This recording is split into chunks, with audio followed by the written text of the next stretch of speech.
computer. Okay, that's now started recording, so we're now officially on the record. Right, we're on the record, are we? On the record. Ladies and gentlemen, but for those of you who watch my meandering videos, it's normally to do with Salvation Army music. And I'm delighted to welcome back Commissioner Keith Banks, but not in his placing as a musician or lyricist or composer. We're talking about something completely different today, something which crossed my path when I was reading various Salvation Army history books. And I've just started rereading Colonel Brindley Boone's biography this morning to remind myself. And the subject of today's conversation is Clapton Congress Hall that was, or was it the Congress Hall Clapton? I've heard it referred to different. Now, it's one of those places that seems to have been, I don't want to use the word Mecca, but phenomenally important to Salvationists for many, many years. And the reason why my good friend Keith is here is because you were the commanding officer many years ago at Clapton Congress Hall. So I was indeed. I was the commanding officer at the time that that famous, wonderfully famous building was actually closed down as a Salvation Army centre. And then the next week we moved to the new centre, just on the next block. Yeah, so it was very, very significant time, very historical time. Yeah, I for those people who've read the various travel books and guides to London, and I remember the first time I set out to find Linscott Road, having seen a lot of pictures of it, I don't think the taxi driver even knew where it was. And he had to sort of look on his GPS. And I think we've had conversations in the past, Keith, about the location. I think one of the big problems was it was nowhere near a major terminus. There's no trains. I mean, it was in the days of the London trams and the London bus. You didn't have the black cabs.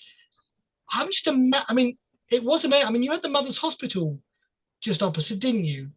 And yes, that's correct. The Mother's Hospital, the Salvation Army Hospital, maternity hospital, was just opposite. And of course, the Women's Social Service headquarters, as it was then, was just down the road in Mare Street in Hackney. And just round the corner from the Congress Hall was an Army mother and baby home called Crossways. So there was a very strong Army presence there. And although the taxi driver you referred to didn't know Linscott Road now, I mean, that wasn't the case if you go back in history.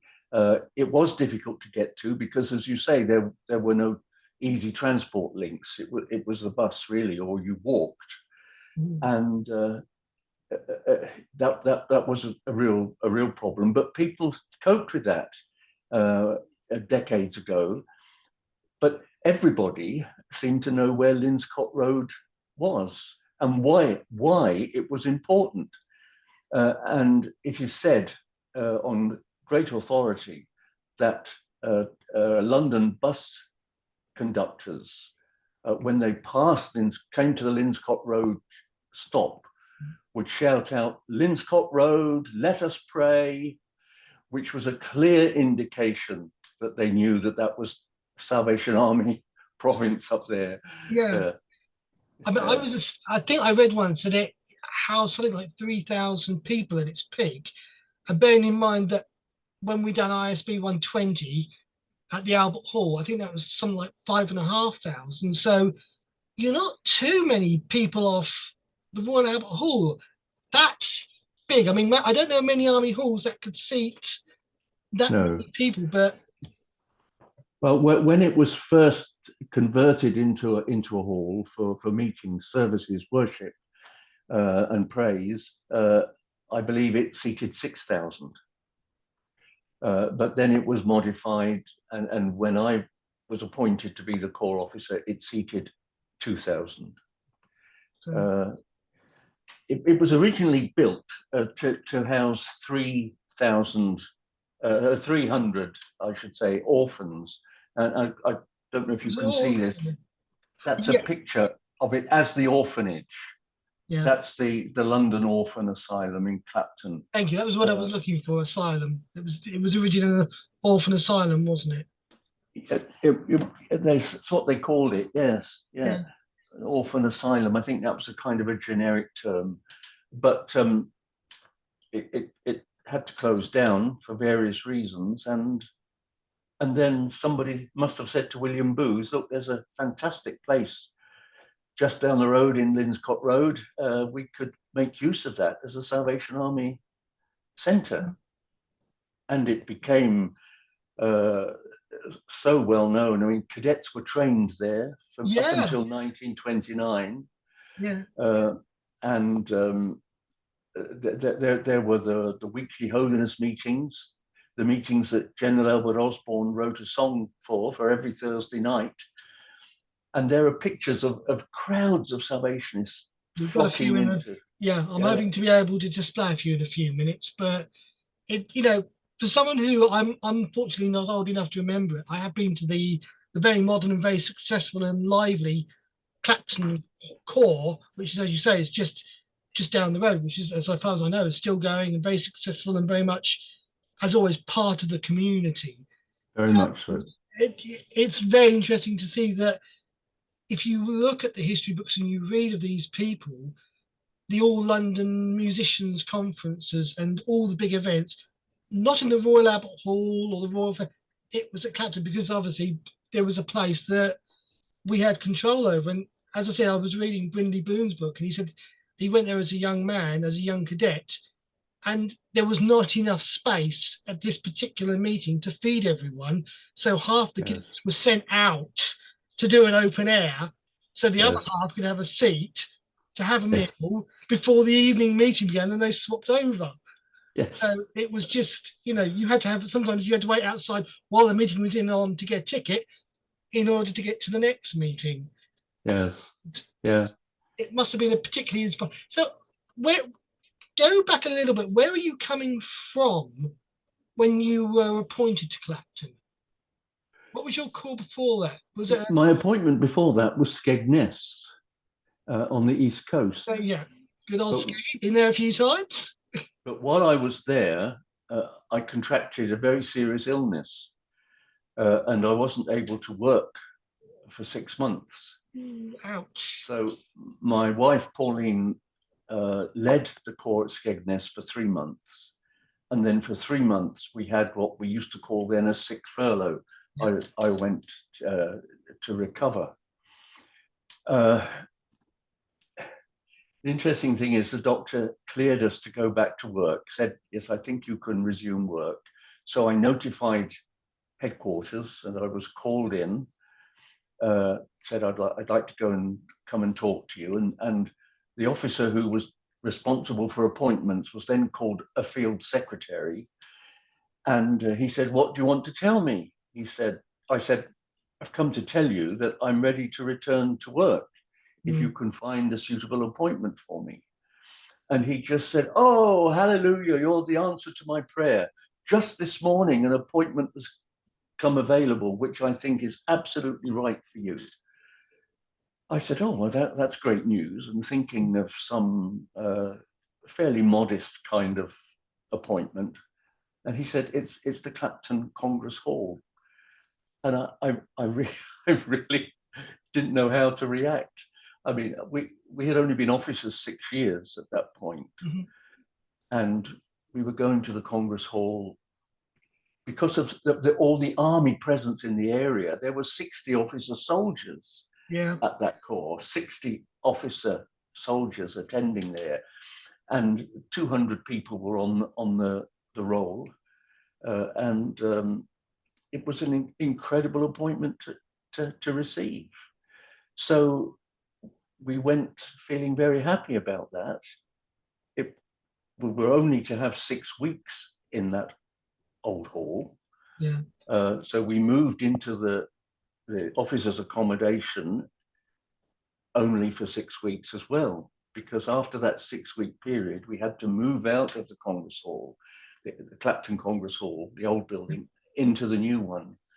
And so within 6 weeks, we had to move house again with our baby daughter and all that involved, and get set up on the new officers' accommodation, which was above the new hall. So Skegness was the appointment before that, but a sick furlough, a sick holiday, not a holiday, sick furlough before we actually went to the Congress Hall. But it wasn't a light assignment. Yeah, I just wonder whether there was any kind of sort of intake of breath of going from, I had a feeling you said you knew. I knew that you said previously that you were a seaside town. I'd forgotten it was Skegness. Then to be appointed to one of the biggest, most famous, most well-known corps in the territory, or the national territory, whatever it was in those days, as kind of Skegness, Clapton. Okay, but Yeah. as a Salvation Army officer, fine, go for it. Exactly. Skegness is so bracing is the term that they use, and Clapton was so well different. Not really bracing, a bit smoky. Yeah, I mean, looking at the pictures, when, as you say, you have all. I'm going to try and share some of these pictures in a minute and hope it works. But it reminds me of something. I think Norman Bearcroft said in his memoirs that sometimes he couldn't believe that when you, as you alluded, you'd have the midweek holiness meeting at Camberwell, and the entire cadet one force brigade would march on a Thursday night from the training college Denmark Hill to Camberwell Hall and back again for all these houses. And you think of all the pictures of Linscott Road where you've got exactly the same. I'm thinking, crikey, all these people nearby, half of them are probably Salvationists anyway, but the poor half that weren't would have hundreds, if not thousands, of bonneted lassies, exulting Yes. to do a going past at all hours of the day and night. Mind you, it was probably like if you lived in a military town with barracks, you're so used to it, they become sort of immune to it in a negative sense. Yes, and there was one period when it was being used as the training college for officers, that the men cadets were actually housed in accommodation in Mildmay, which was some way away, and they marched every morning. I think it was more than 2 miles. They marched every morning, the men cadets, to their studies in the Clapton Congress Hall. So the army was being seen all the time, Yeah, and the people who lived in that road who weren't Salvationists, as you say, they certainly had their fill. yeah. I was sort of remembering when I read Gordon Taylor's brilliant biography of William and Catherine, and the fact that they, IHQ was on, Queen Victoria Street, and they lived at Hadley Wood, which is, a little far north, and it's good Yeah, half an hour yeah, drive now. I just yeah, wonder how these early pioneers would have yes, got from, I mean, you can imagine the funerals that took place would march from IHQ up to Abney Park via the Congress Hall. I mean, that's a yes, fair whack. yes, In the days when you absolutely. didn't have bottled water and there wasn't a Costa coffee on the one, you might have had a Lion's Tea House in those days, didn't you? And sort of Yes, tea coffee shops. But even then, money wasn't plentiful as it might be to some people that in these days and go and get a McDonald's for a few quid. So endurance, I think, was a common term for Salvationists in those yes, days. abs Some of the absolutely. Yeah, yeah, yeah. Yeah, just an incredible place it was, and Pauline and I just felt so honoured that we were appointed to be the officers there. And although it was only 6 weeks in the old Congress Hall, we didn't kind of see any real division between the old and the new. We were at the Congress Hall. We still called the new building the Clapton Congress Hall, and I think it still is referred to that unofficially as that unofficially. Officially, it's just Clapton, but unofficially, it's still the Clapton Congress Hall with all its remarkable history. I've written very extensively about it in my autobiography, which is coming out in just 2 months' time. So. Good. I want a signed copy, please. I'm gonna. I've I've been looking at this for a while because we've been trying to have this conversation for a long time and try and knit things together. And I took a visit down there a couple of years ago with Dad and some friends, and It was a really interesting place to go to. But one of the problems I found was that for all its fame, I was going to say famality, its fame, plenty of photos of, as you say, marches and brigades, Linscott Road and the outside of it. Very few photos of the inside, which I found. Well, there's a couple I know have been in a couple of history books that I've managed to track down, and also the International Heritage Centre managed to find 2 or 3 black and whites. And I want to try and see if they can conjure up how where sort of in the timeline we are. So fingers crossed this is when it all goes wrong. I don't need to. Right. Can you see that? Yes, I can. Yes. Good. I'm glad you can. Yeah. Very well. Yep. That's That, it.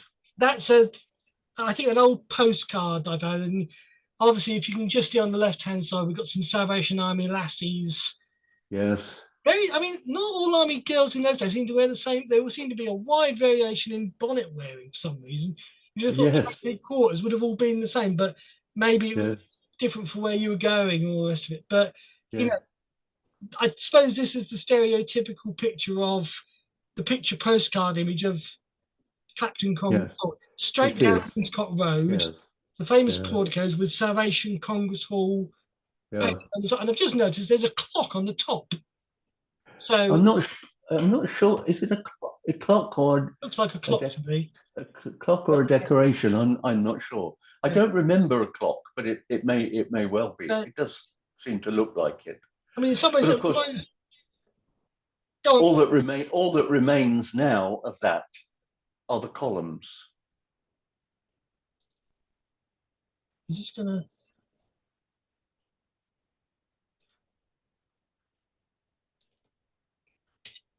Ah, now can you see that?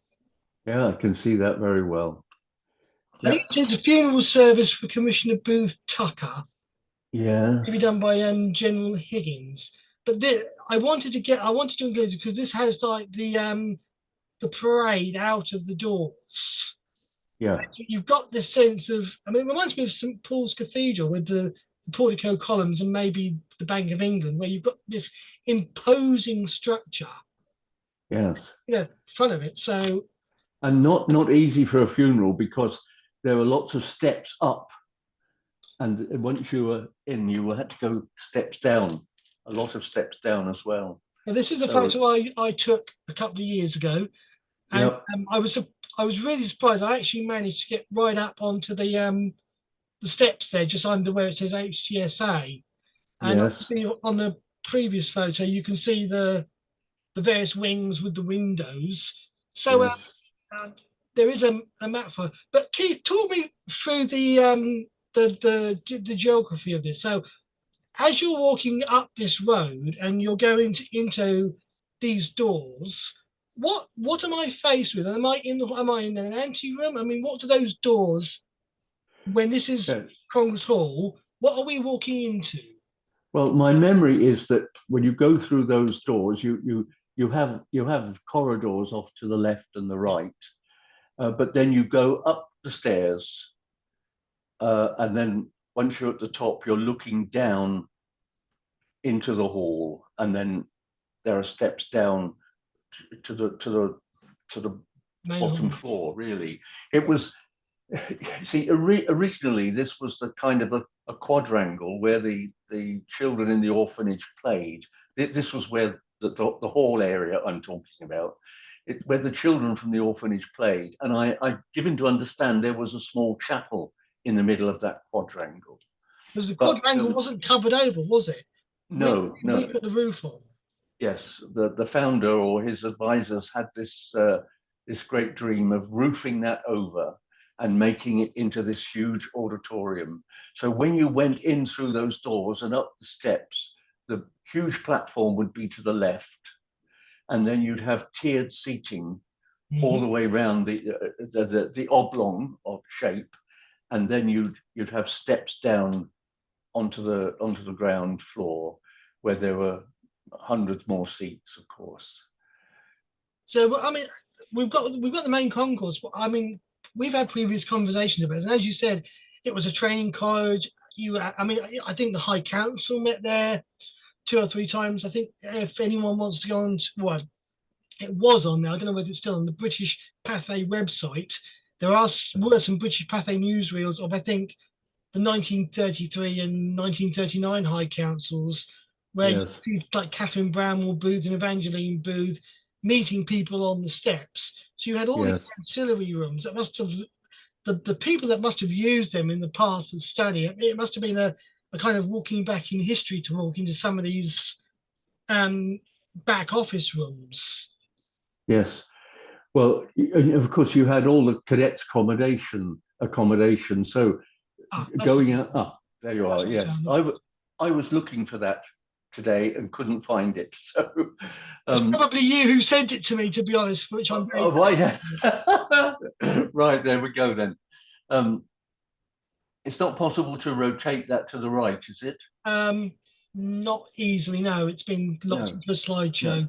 But I've done Okay. it that way because Lynn Scott Road is at the bottom, so we're coming into it. It says porch at the Oh yeah, bottom. yeah. So You're right. You're right. You're right. Yes. So that's it. So that's what I was talking about. That's where the steps would be, and then to the left, the platform, and then sort of you had the wings either side, yeah, and those wings were the cadets' accommodation. yeah. I mean, it says things like lecture hall and a dining room for men's and women's, Yes. and schoolroom and a Yes. store. There's a bay room at the left hand side. Um, Yeah. what's the Uh, uh, was the temple at the back? the You, temple was to the side. The temple was to the right. yep. That was a separate building entirely. So as you look at that plan to the right, you had the temple, which was used for some cadets meetings and some lectures. All sorts of stuff would happen in there, but that was quite separate as a building and called the temple. So, as a corps officer, did you, when you were appointed, um, I presume you, I mean, you've done a walkthrough. I mean, were there any kind of historical things that had just sort of been forgotten about, or did you have a pretty good knowledge of what was going to be in the complex? I mean, you're the commanding officer of this. You have to keep accurate records. Yes. Well, as the commanding officer of the Clapton Congress Hall, I only had access initially to the area that the Corps rented from international headquarters. And that was the main building and 2 or 3 anterooms and a kitchen on the left-hand side. The rest was all kept locked. And I it didn't know was that. only, pardon? I didn't know it was rented from IHQ. Yes, it was rented from IHQ.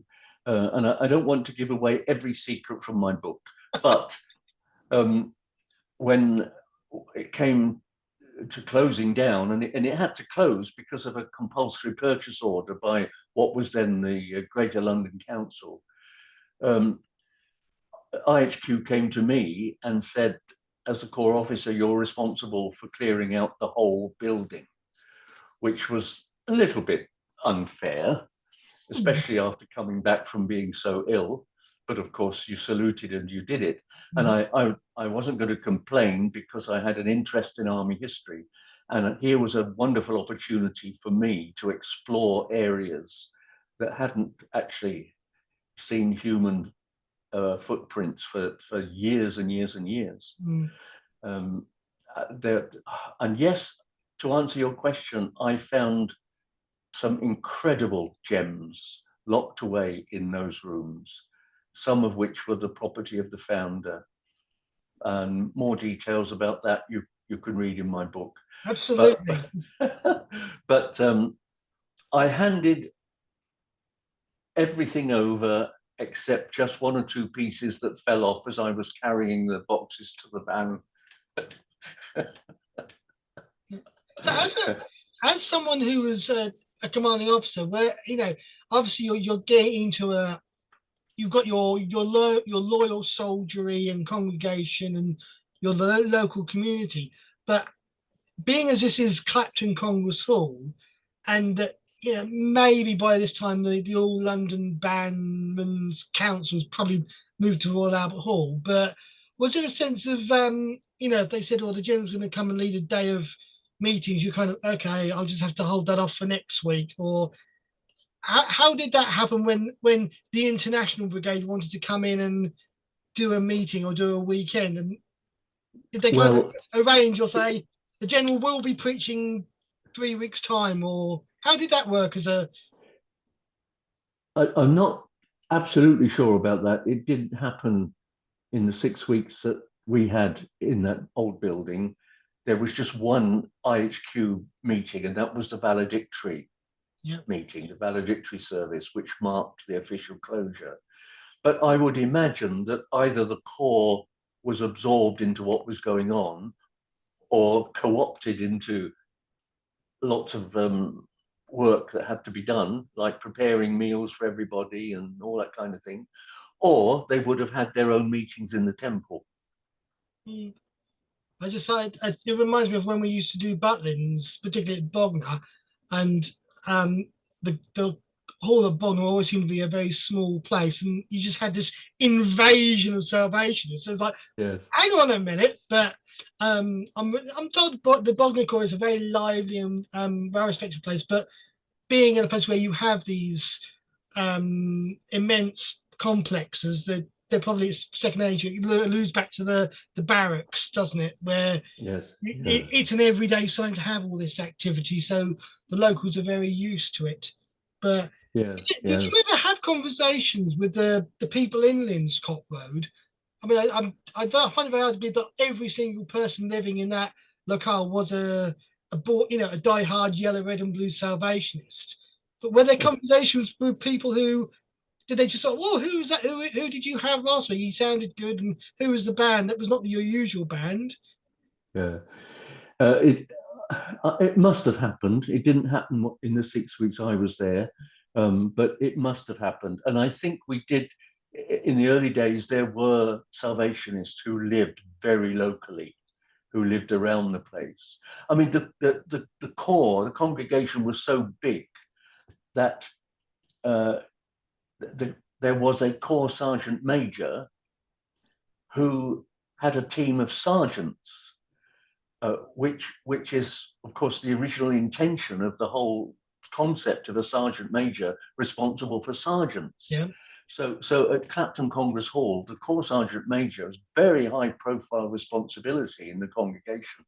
He had a team of sergeants who were responsible for all kinds of things in the course of a week, making sure everything worked. So you had welcome sergeants, you had publication sergeants, you had songbook sergeants, there was this huge team of sergeants responsible to the corps sergeant major. And when we went, and it was 1970 that we were appointed, when we went there, there were still two of those original sergeants remaining. And they were both active. And one in particular, when we launched the new concept at the Congress Hall of community service, which in 1970 was very, very much a pioneering thing in the UK, in the army in the UK. This dear lady, who at that point was about 87, 88, came and got totally involved in what we were doing, involved in the luncheon club. She said, "Oh yeah, I'm a sergeant. I know I'm used to this. I do what you asked me to do." And it was just wonderful that there was two people who had lots of memories. Yeah. Yes. Yeah, it's wonderful. Now, these are some of the photos I hope you can see that Yeah. the Heritage Centre, which is the black and white. I've no idea when these were taken. I have a feeling it was in the 1930s, 1940s, but a very typical Salvation Army scene. And one of the first things I noticed was you've got a text on the, I'm presuming that's the mercy seat, "To the uttermost he saves, he can break every fetter." But what got me was you've got decorations all around the walls. "There you will spend eternity. Behold, Yeah. the Day of Salvation. Yeah. I mean, this is where some of the great and good, including yourself, preached. Yes. And, you know, it's just an incredible sight. I would love to say, I wish I could have put colours on these, but as you say, you've got the tiered arrangements, Yes. because although I'm sure that they were a bit more modern in your time, I would guess. Yes. Um, but I was flicking through a centenary brochure. I was quite surprised that there wasn't anything really um, from the Congress Hall in the centenary brochure. I think it was photos of the outside. But now I put an appeal out. Now, one of the things that struck me, the left one, is the only colour photo I've ever seen of the inside of Clapton Congress Hall. I don't know whether this has been colorized or whether Yeah. it's original color. I can't stand up for the veracity of that, but that gives me. I mean, it reminds me of Westminster Central Hall in this kind of seating. But Yeah. I can understand that. Yes. Yes. you've got a lot of, there's a lot of variety of uniform in that, and sort of tinted grey and black piping and all the rest of it. And you've still got, I mean, the lady in the bottom left-hand corner, a lovely sort of straw hat arrangement, and yet the lady in front of her has got the typical bonnet on. Yeah. I would Um, think the lady in the corner in the white is an officer probably from Africa. yes, I would Yeah. guess that. But is this a scene that sort of was familiar when you walked in? I mean, obviously, I mean, I'm presuming as a Salvationist, you'd been to Congress Hall before being appointed to it. Yeah. Um, so this would have been a familiar scene. And the one on the right, I believe, is General Edward Higgins preaching. And I mistakenly for a few seconds thought, hang on, he's got a microphone there. I wouldn't have thought they would have had microphones in the 1930s. Then I realised it was a table lamp, so he could Yes. he could read his notes. But Yes. Yes.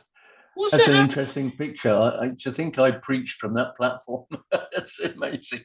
Yeah. Did you have amplification when you went? I mean, was there? Yes. I mean, I don't want to be rude Yes. and say Clapton was clapped out, which it wasn't. It was still, as you say, a very busy, thriving core. Yes. But I think some of these early leaders, I mean, we know they had the magic lantern slides to give out the Bible verses and all that kind of thing. But bearing in mind 3,000 people, I'd love to know where amplification sort of made its presence known.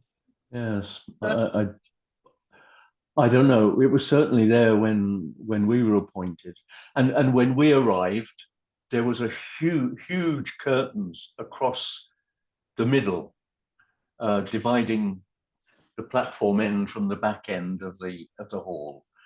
So it was kind of cut in half by the curtains, and the congregation that I remember the band used to sit down in what we would call the body of the hall, and the congregation mostly sat up on the right hand side, which was called by all the Congress Hall people always called the Royal Box, because that's where King George VI, before he became the king, yeah.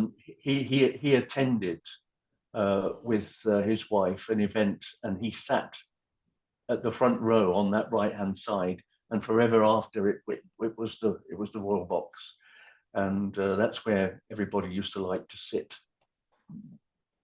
These were a couple of photos I found online, and I can't think, but the left-hand one, for those who can see it, I'm told is Hendon Band under Roland Cobb's leadership.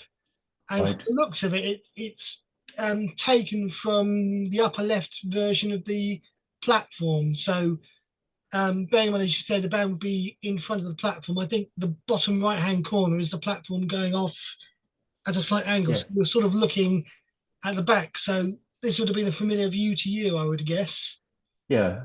Yeah. The block at the top right hand corner, with the pillar going through it, the top right hand quarter of the page, that is the Royal Box. That would have been the Royal Box. So the platform would actually go, as the way this picture's taken, it's diagonal from this bottom right-hand corner over to the royal box. So presumably the steps in the middle there, and we're talking at the left-hand photo here, that anyway would lead you out to that porticoed entrance. Yes, those are the steps I said you'd have to come down into the body of the hall. And those are the steps that at the valedictory meeting, Pauline and I had to walk up very solemnly as the last commanding officers in the old Congress Hall. Yeah, very moving. So, I mean, how much had this changed over the years from your experience? Because I know there were some comments about it being vastly altered in the middle 30s and the 40s. And I'm not saying you're old enough to remember that, but I mean, bearing in mind that this was used regularly for Salvation Army events, I remember going to the Royal. I've been to the Royal Albert Hall 2 or 3 times, and you always see something new in that. Yeah. But, I mean, as a Salvation Army Hall, there wasn't thousands of pounds to spend on quaint decorations, but so what changes did you know from your visits over the years? Really, the reduction in the seating. That was a significant thing, but there were still 2,000 chairs in the building. If you looked at either side of that dividing curtain, there were still 2,000 chairs that I, as the corps officer, had to sell for 50 pence each once the building had closed down. That was another experience. But yeah, that was the main thing. And right across the back wall, there was a huge painting. I don't really know the history of it, but it was I think it was a picture of Judas, if I remember correctly. I'm guessing it might be that one at the back because we've got the band. Yeah, the piano on the bottom right hand corner of this colour photo. So yeah, I think that's probably it. My memory is it was a bit larger than that. It stretched further, but probably not. That's probably it.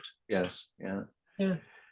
So there were changes, and of course, one of the things that I can't quite get my head around is that for the big army events in say sort of the 40s and 50s, I would have thought the facilities needed were very limited. You know, toilet and washroom facilities were very limited. Of course, there was the period at the time of the Spanish Civil War when the Basque children refugee children came to this country, and the army took, I think I'm correct in saying, took 400 children and housed them for quite a long time in the Congress Hall, in the dormitory areas. Did it prove to be a particularly stuffy place? I mean, bearing in mind you were still in the high neck collar time, that when we had Felix So Songsters a few weeks ago, it was the height of July, I will admit, but it was absolute. I mean, we couldn't turn the cold water tap on quick enough to make sure everyone had access to fresh water. But you know, bearing in mind that some of these early leaders would happily preach for an hour or more, and you're not exactly, you know, accustomed to comfy posh seats. You're there to hear some hot preaching. And as you can see, there's not a lot of windows, so ventilation, I think, was somewhat limited.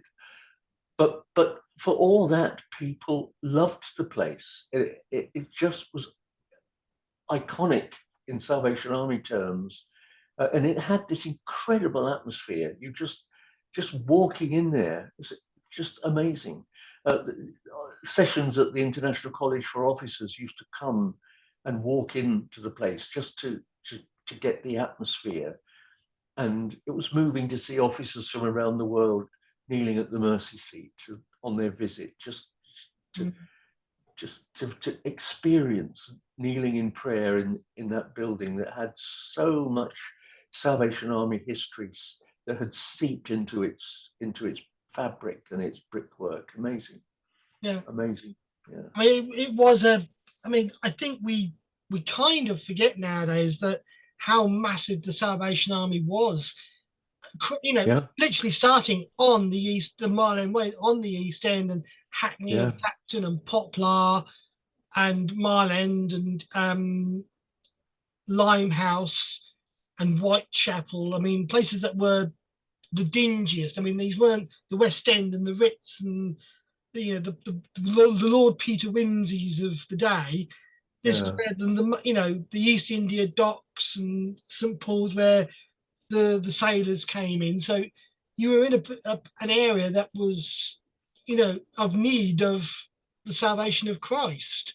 Yes. And yeah, as you said, you had the officers' quarters and you had the Mothers' Hospital, and so many centres and social centres which was just dotted around there. And somewhere that the founder, you could have literally walked from 5 minutes down the road and you'd been somewhere else and somewhere else. So Yes. Yes. for connoisseurs of Salvation Army history, it's interesting that if I can push this back to, you go down Linscott Road now, and I'm amazed that this still survives, to be honest, because I thought it would be all demolished. But Yeah. I think there used to be a girls' college behind it, and they took ownership of it. Sadly, I couldn't get any further in before, there was the security guard just beyond those doors. I thought I didn't hang around too long. I just took the photos of it. But Well, interestingly, I saw a report last week that the Hackney Council are going to establish a doctor's surgery behind those doors. a very daunting thing to do. Yes. One thing I do want to point out is weddings did happen. I'm told this is a wedding on the right hand side. The photo does say who it is, but for the life of me, I can't remember the details. But Really it wasn't high-ranking just officers. days with God and councils. I mean, I'm not sure whether, I think Booth had his funeral in the Olympia. He wasn't at Clapton, but many He of lay in the state. He lay in state. He lay in state at Clapton Congress Hall. Okay, I thought he laid in state at Olympia. Okay, maybe it was the other Yeah. way around. Yeah.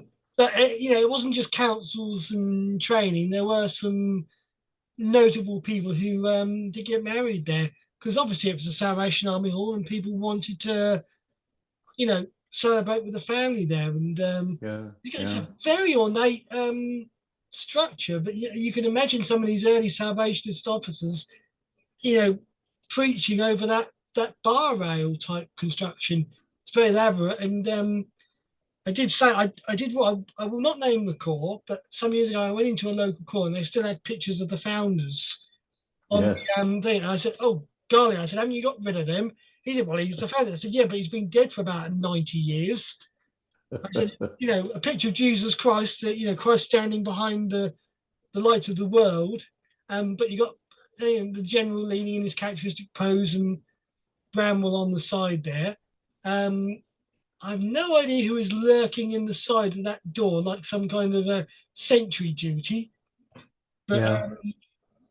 it's a fascinating picture, and I do love the Hendon Band one, because it really gives you an idea of the tiered arrangement that just surrounded people. Yes. And That's a wedding. That picture on the right is yeah, a wedding of quite senior officers, because the bride is wearing a bonnet with white trim on, so she is a colonel or a commissioner. I think it's two commissioners. I want to say something like Cunningham or something, but don't quote. Right. Yeah. Email me afterwards, and I mean, the photo came from online, because, as I said, I was desperately trying to find photos Yes. of the inside, which, considering how many photos have been taken of Salvation Army events over the year, Yeah. it's pretty scarce, really. Yeah. But so did you know? I'm going to leave these two photos up because I think the colour and the black and white give a good contrast. When you were appointed, did you know that it would only be a 6-week thing before you moved out, or not? Yes. Yes. We knew that the new Congress Hall was opening within 6 weeks. and we knew that the valedictory meeting had been fixed. So we knew we had just 6 weeks there, and they were just incredible weeks. I mean, we were getting settled in our new home, although it was only going to be temporary. But we had sort of lived for 6 weeks in that officers' quarters. And then, of course, as we moved, we had all the preparation for the opening of the new building going on at the same time, just on the next corner, which was an operation in itself. And I mean, the new building was only just finished in the nick of time. We were cleaning it through right up until 5 minutes before we had the opening ceremony. But it was a great day, and just a marvelous day. But then, once that was open, not only had we got to get the corps settled in a new building, corps music sections that had a room to themselves were now reduced to 2 shelves in a cupboard. This was a huge adjustment for the people at the Congress Hall. But then, of course, onto our shoulders came the responsibility of clearing everything out of the old hall, disposing of it and selling of it where we could. So it was a massive undertaking and hard work.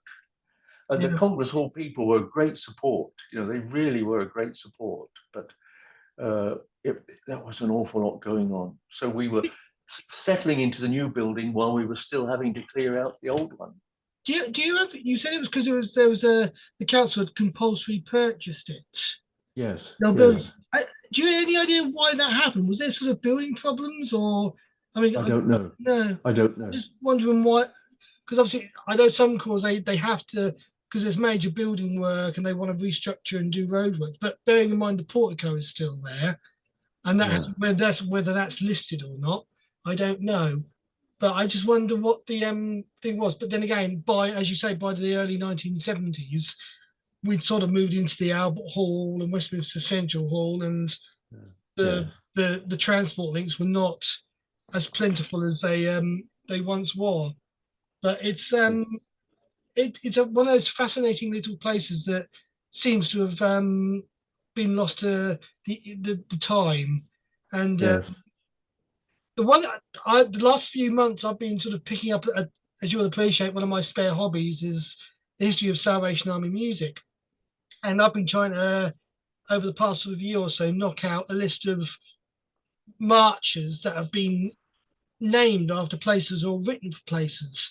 And the one thing I couldn't find, and I would love someone to correct me, is I can't find any instances of a march being written for Clapton Congress Hall. And I find that really unusual. I'm sure there is one somewhere, but I've never heard of one actually. No. Most corps are very proud of if there's a corps march being written for it or they've been bequeathed one. I think Albert Jakeway was very famous for visiting, and he'd present a corps with a march and say, "Here you are, Brighton. Here you are, so and so. Here's your mould. Thank you very much. Very kind of you." Well, he was a soldier there, of course. He belonged to the Congress Hall, Albert Jakeway. Yeah, and he was still there with his wife when I was a corps officer. So I had quite a lot of dealing with him. Visited them in their home. Was there any opportunities that, because you moved from Skegness, which is a lovely seaside town, to a central London famous corps, did that give you an opportunity to see any stalwarts of, outside of the general and the chief of staff and the chief secretary, but as someone who's like myself, interested in Salvation Army history? I mean, you've just said like Albert Jakeway. Are there any other names that spring to mind that you got the opportunity to know while you were the officer there? Yes, I mean, we had one of our soldiers was Lieutenant Commissioner Herbert Hodgson, and he was the son of a commissioner, I think I'm right in saying, and name rings a bell. Yeah, and his father has a song in the songbook. Now, is it "We're a Band That Shall Conquer the Foe"? It might be that one. I'm not 100% sure. It's William Hodgson. Yes, I Want to think that was it. say Gordon Taylor's great granddad or something. Right. So Well, this Lieutenant Commissioner uh, Herbert Hodgson, or was it Hubert? Herbert or Hubert? He used to love to tell people that he was dedicated by the founder, and he was wrapped in a flag because he didn't remember it, but this is what he was told. He was wrapped in a flag, and the founder dedicated him, and he must have told me 2 or 3 times that story. He just was so proud of that fact, and he was such a lovely, lovely man. And although well into retirement, when we established the Inquiry and Advice Service at the Corps, or part of the developing pioneering program, he offered to come and sit in the office so many mornings, so many hours a week, just to be there to give help and advice to people. It was just a lovely, lovely man. And there were other officers. Lieutenant Colonel Richard Williams was a soldier there. He wrote a book called Missing, published by the army, and he was for many years the head of the Missing Persons okay, Bureau, and he had incredible stories to tell.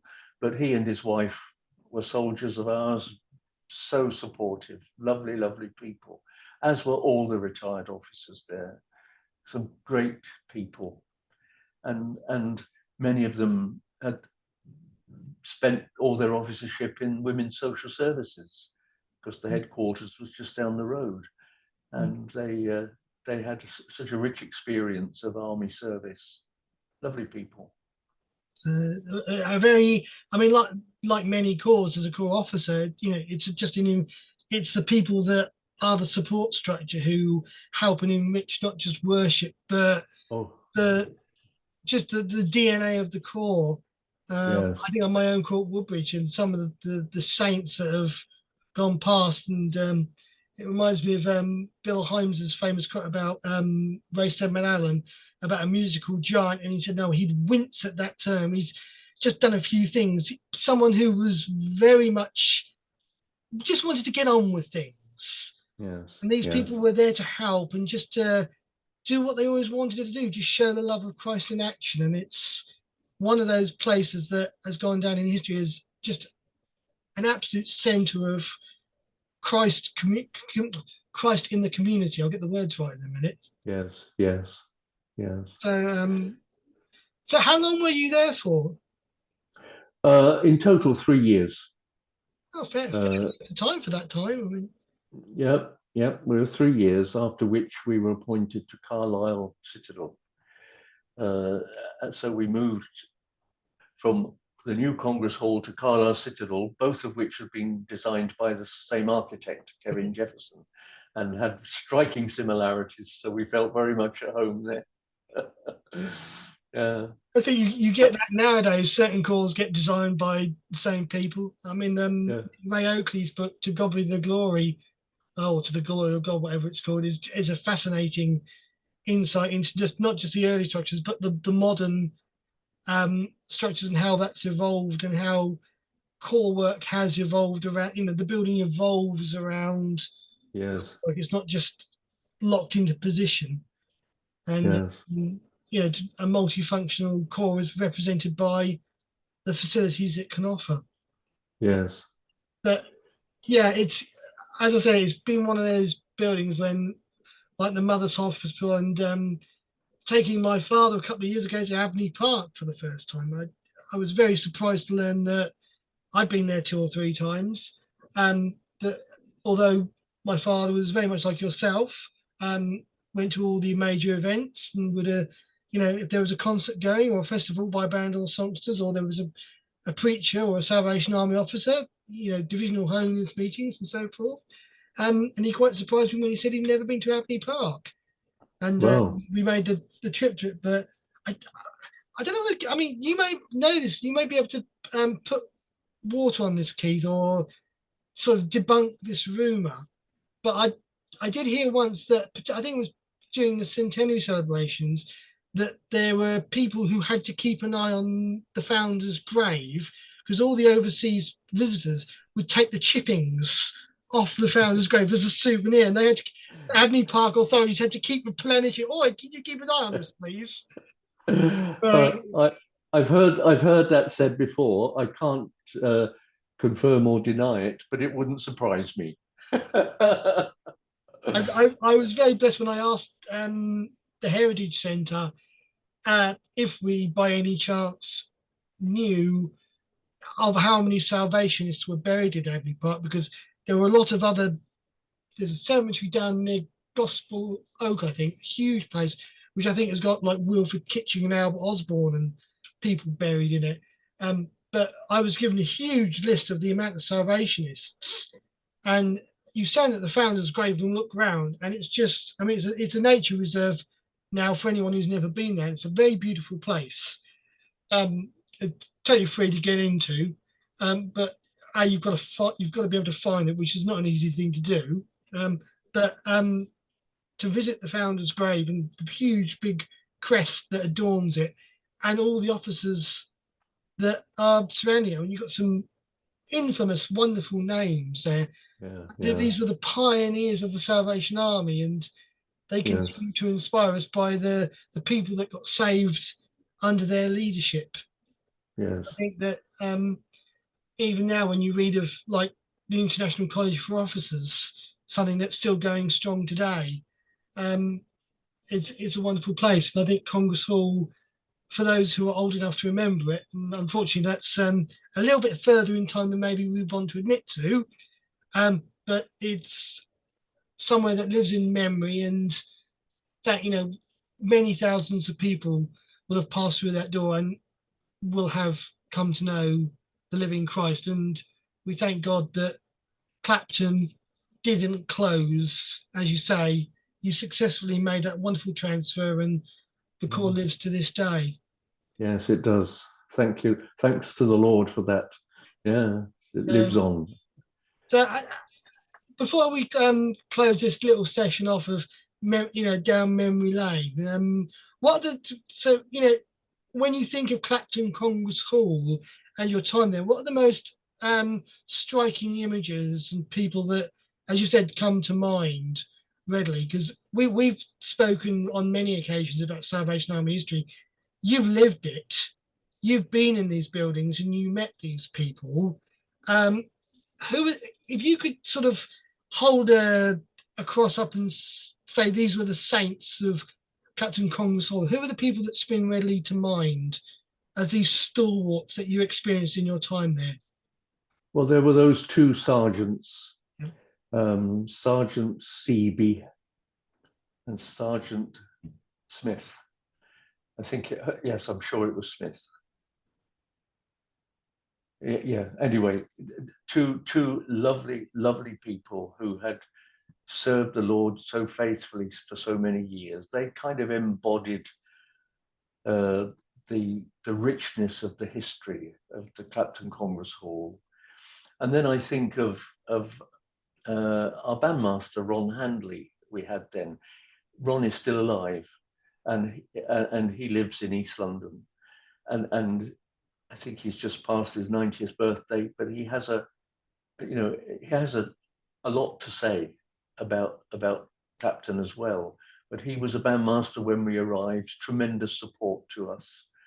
And he, together with songster leader John Stevens, he's now in heaven.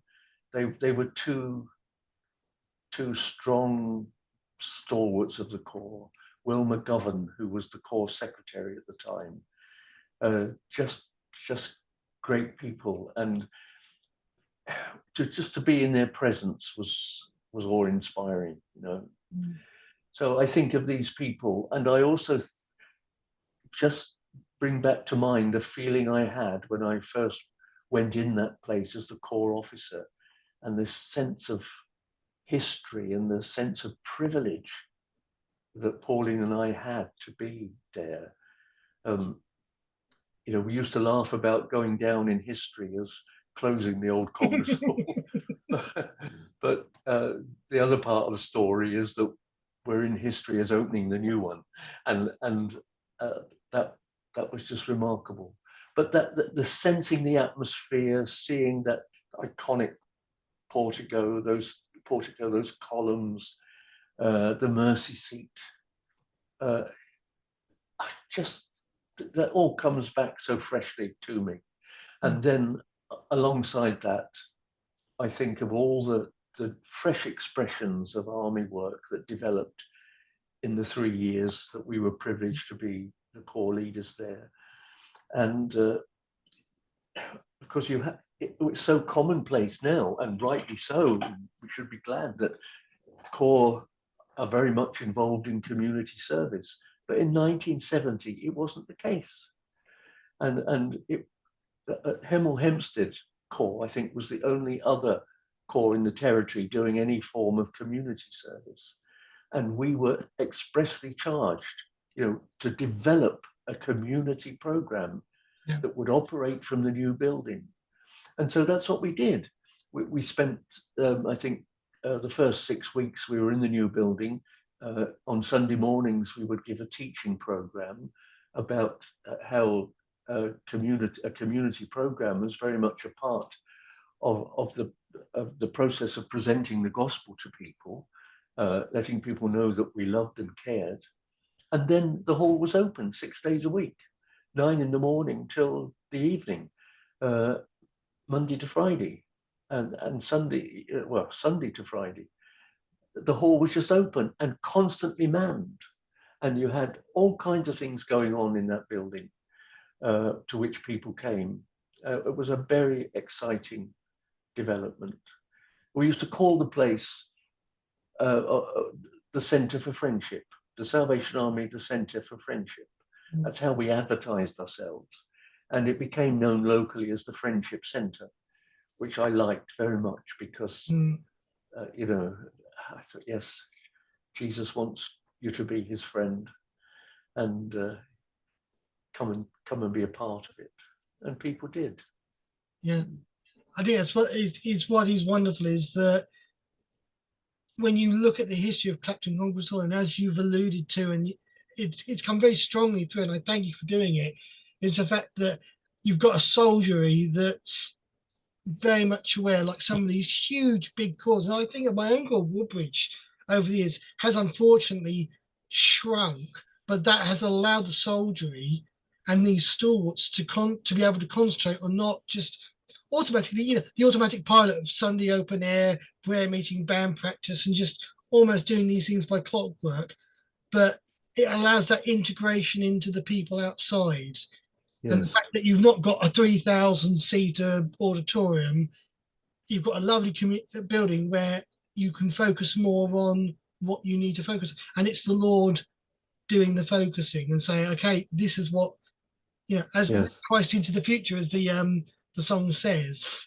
Yes. I think it's a good evolution that, we haven't got the building isn't a monolith to a forgone thing that's died and is just part of historical reference. Yeah. It's a testimony to the fact that the corps is still in the community, in the location, serving the people of Clapton and the nearby suburbs. Yes, and proving that the Salvation Army is still very much alive. God is not done with the Salvation Army. And it's worth reminding ourselves, and I like to do this at every opportunity, that globally speaking, the army has never been bigger than it is now. The army is in twice as many countries, more than twice as many countries, as it was when I was commissioned as an officer in 1964. We have more than twice as many officers, more than twice as many soldiers around the world. So, God's still at work through the Salvation Army. The Salvation Army was one of his great ideas, and he's not going to give up on it easily. Yeah, I think it's very wonderful. It's been an absolute privilege and a pleasure not only to have your good self, because we've talked Salvation Army on many occasions, and our mutual love for all things Salvation Army history is something that is very special for me. But when I was first trying to ponder about doing a historical talk about Clapton Congress Hall, and you volunteered to share your memories, I was so grateful, because a living person who has that living memory of being in a building which was so important to so many people and holds so many memories. And from the bottom of my heart, Keith, thank you very much for your time and for, you know, for something that is for many people an old building that disappeared years ago, not really relevant. Oh, so that's where General Booth had Clapton Core. Following your leadership and your time there, and the people you met, and the people that came to Christ because of the continuing ministry that you helped to minister as a Salvation Army officer with your beautiful late wife Pauline, that continues to this day. And I say, to God be the glory. Amen. Amen to that. All the glory is his. And thank you very much, Maureen, for the privilege. It's been a great privilege to chat with you and talk about these memories. It's been just great for me. Thank you. 3, 2.